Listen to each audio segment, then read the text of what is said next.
a binciken da na yi na gano cewa jami'anka suna ƙoƙarin ɗauke wannan laifin akan shi ne laifin su ɗaura shi akan wanda bai janye ba. Sannan kuma abin baƙin ciki da shi ne jami'anka sun je sun samu wannan tsohuwa domin kuwa suna neman ta ba su haɗin kai da ta cin hanci domin su rufe wannan kesa.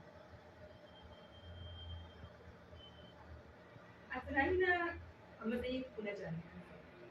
masu kare haƙƙin ɗan adam masu yaƙi da cin hanci bai kamata a ce ku ne za ku cin hanci ku kai mu bai wa Allah ba domin tana ne ku kan ba ta haƙƙin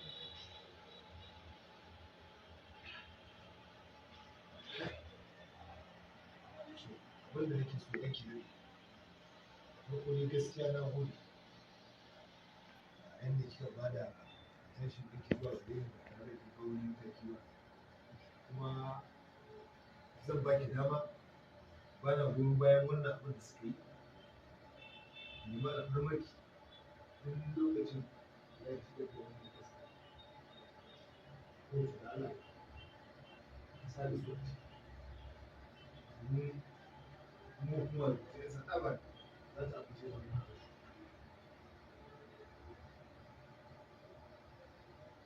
sai dai daga kuma kai zan hukunta ka matuƙa da gaske kafin kai hukunta dole sai an yi maganin ka cire wurin da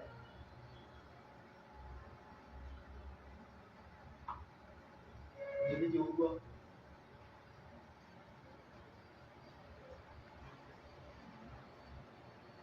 da inda daura yake za a nemo shi